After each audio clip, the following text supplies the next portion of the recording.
Talk to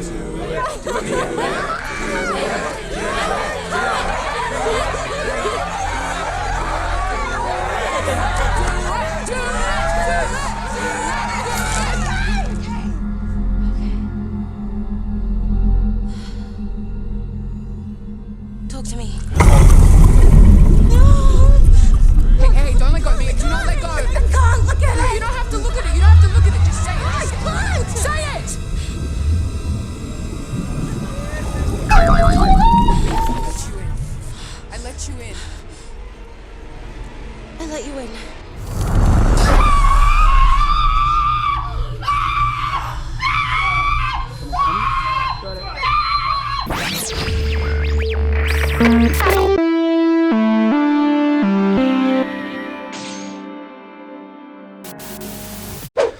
Hello and welcome back. I need somebody to talk to me about Talk to Me.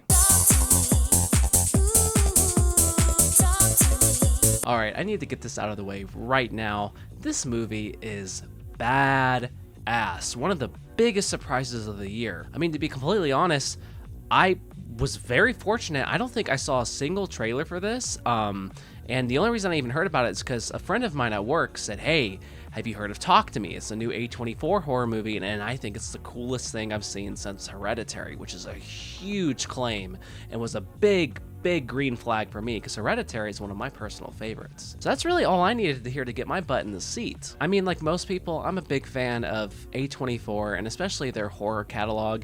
I know for some people, you know, things like Hereditary and some other movies might be too pretentious, too weird, too slow, you know, whatever. Everyone has their own taste, and I enjoy your standard popcorn flick as well. But for some reason, I mean, the projects they select to distribute just always, you know, if they're not good, they're at least very interesting and very memorable. I know this is the most overused buzzword nowadays when talking about horror, but this film definitely is something that you would categorize as elevated horror. And elevated horror usually is a horror movie that is very high concept, meaning you can really sum it up in like one sentence, and it really just takes that idea and tries to go as deep with it as possible. You know, they tend to not rely on jump scares as much. They tend to be more in the psychological realm of horror. And it's really kind of just a fancy way of saying they gave a shit about the movie, which I know, again, sounds pretentious, but you know, when you get sequel after sequel, Insidious after Insidious, after Conjuring, after Conjuring, after Paranormal Activity, after Freddy, after Jason, it just, after a while, you're like, holy shit, please give me something new to chew on. And they definitely did that with Talk to Me. The most notable thing about this movie is that it's directed by two YouTubers. That I also did not know going into the movie, and I would have never been able to tell.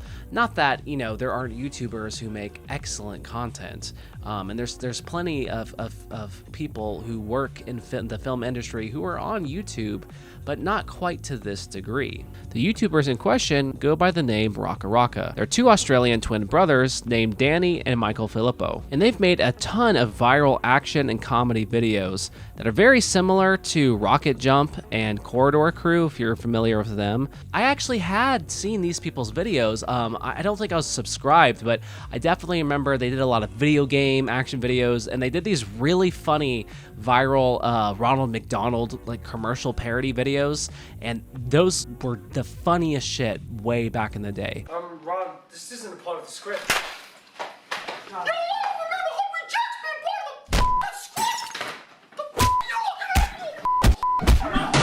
And similar to the likes of Jordan Peele, if you know them from their previous work, this movie isn't quite the product you would expect from them, but that's almost how you can tell it really is a labor of love. It's coming from this real place. It's not just, you know, them sticking to the territory they know. You could really tell this was personal for them. It should also be mentioned that this had an incredibly low budget. It was only $4 million, but it was money well spent. And honestly, as a young aspiring filmmaker myself, it's projects like these that are just incredibly inspirational, and honestly, it's the reason why I want to get into movie making. There is something magic about doing as much as you can with whatever you have, and it really is just a testimony to, talent backed by the right people equals magic. But can a couple YouTubers really stand up to the rest of Hollywood? Well, let's check it out. Talk to Me follows a girl named Mia, played by Sophie Wilde, when she joins some friends to participate in a strange spiritual ritual. This spiritual ritual is an online viral trend where people use a ceramic hand to contact the dead and allow themselves to be possessed for recreation. They tie themselves down to a chair and make sure to keep the spirits inside no longer than a minute, because it might cause complications. It's all fun and games until someone pushes it too far, and it leads to a chain of events that bring the characters to a much darker place than they could have ever imagined. I was very, very, very lucky to go into this movie blind, so for this particular review, I am not going to have a spoiler section. I'm going to keep it as tight as possible. I'm going to have to talk about some story details, so if you want to go in completely blind and have that magical experience I did, do I recommend this movie? Yes, absolutely yes, absolutely yes. I recommend seeing it in the theater, bring some friends. It's a perfect, fun horror movie, but it also is very smart. It's able to have fun, but also go to, darker places, and it never forgets what it is. And that's, boom, go see it. Okay, if you don't mind just tiny little details, no problem. What made this movie so genius is not that it tried to reinvent the wheel, it's that it used these tropes of possession and demons, spirits, whatever, teenage horror movie characters, and really just laid down this very strong foundation. It had very clear, concise rules that were easy to follow and understand, and it helped you, be invested in the stakes, and just overall, the whole package was just so tightly written, and it was led so much with the emotion and drama of the characters that it made everything feel so fresh. Like, yes, I could compare this movie to things like Evil Dead, another Sam Raimi movie that's underrated, Drag Me to Hell. It's a little bit like that. Maybe a tiny bit of It Follows as well as in there.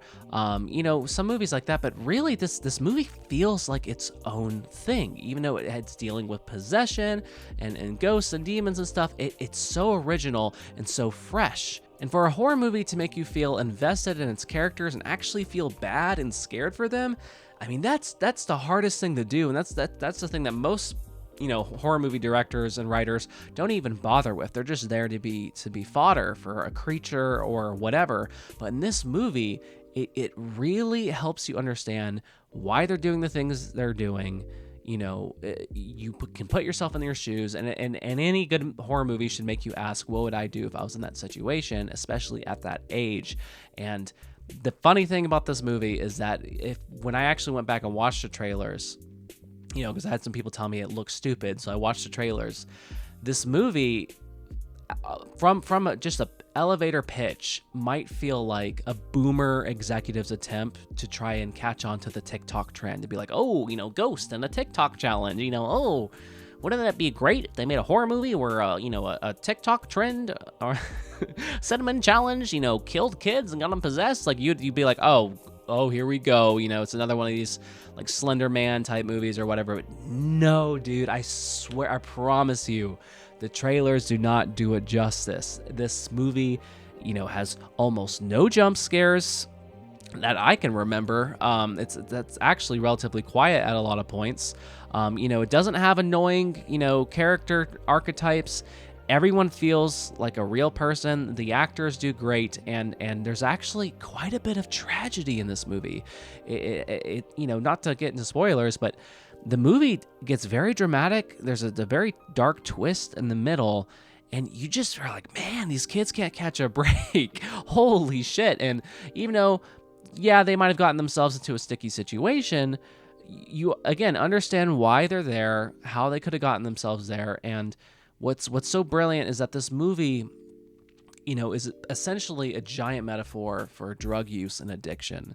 In the same way that It Follows was kind of, about STDs and in a little bit of a way. This movie, it's allegory. It's more about, addiction how the lengths you'll go to feel, cathartic release, how depression and loss and mourning affects you, wanting to be accepted and be loved by other people, allowing this horrible thing to take hold of you because it takes you away from your reality.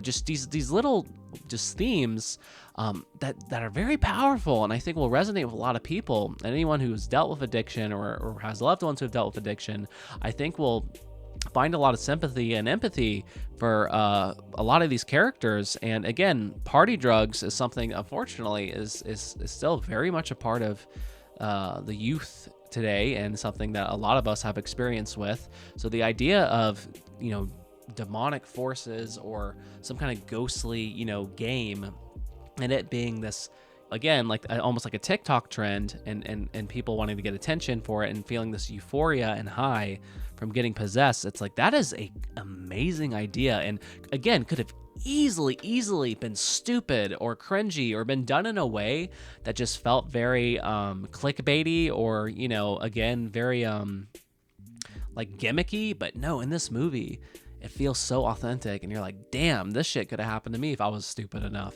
Hell, I have friends who are damn near 30 telling me, yo, I would try it. I'm like, what the fuck? Hell no.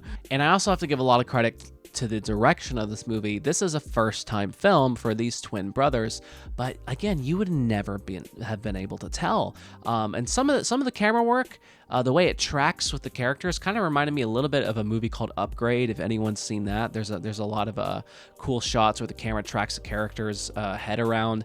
There's some similar camera work to that, and it creates such a kinetic energy, and it really just makes the possession scenes that much more memorable. And again, I think my main takeaway from all this is that, it's not about having the most original idea. It's about executing it well and coming at it from a different angle, which again, they do with the camera work in this. It feels kind of YouTube, but in a good way. And for as much as I went on about tragedy and drama, there is a healthy dose of humor in this. There's some situational humor, and again, the movie isn't afraid to be bleak, but at the same time, it's able to find the humor in that bleakness, and it's very human. And again, you can tell that even though these two brothers are known for their comedy work on YouTube and goofier wrestling and stuff like that, that kind of energy is underneath this movie. It's in the heart of this movie. Even in its darkest moments, you can't help but feel this kind of twisted sense of humor in a way. And there are some characters in this that you could quote unquote call stock characters in a sense. Like you have the goody two shoes girl, you have the adventurous girl, you have the bullyish type characters, you have the timid, shy young brother, but again, the performances in this were amazing. I mean, I don't know any of these actors. I mean, they're all Australian, but I think even then, this was a lower budget movie. Not a lot of these actors are big names, but they certainly will be after this. So the main girl, Sophie Wilde, she phenomenal. I cannot say enough good things about her. She brings all the heart and drama to this movie. You end up really hurting for her character and rooting for her, and that's where so much of the drama and tension and terror comes from, is not wanting anything bad to happen to her, and seeing her get into stickier situations and seeing her friends get lumped in with her. And it's great to have a horror movie with a lead that you are rooting for. Who needs jump scares when you're like, I'm scared this person's gonna get hurt? That does all the work for you. You don't need jump scares. And again, I know people think, oh, scary movie, be scared means go, but that's not being scared, that's being startled. I mean, watch.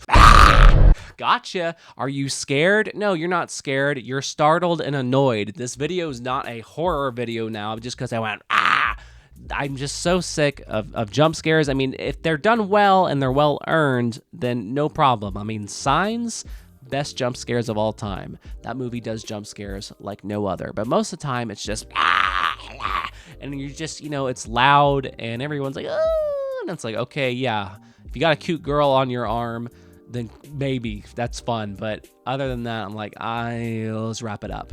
And also too, this movie is pretty gory. It gets kind of nasty. There's one scene in particular involving blood and like slurping and shit. I was like, oh, like everyone in the theater was wincing, and it was rough. So if you're easily queasy, there are a few scenes in this movie that are pretty nasty, and there are some actual ghostly figures in this, and from what I could tell, pretty much this whole movie was done practically. I didn't notice any CG, which is good. I mean, it was good CG. But yeah, I mean, the makeup effects in this are pretty gnarly and nasty, and so if you like a good, nasty graphic movie, this got you covered in that department too. As far as other actors, I want to give a shout out to, there's only one actress who I recognize from other movies. Her name was Miranda Otto. She played the mom. I've seen her face everywhere.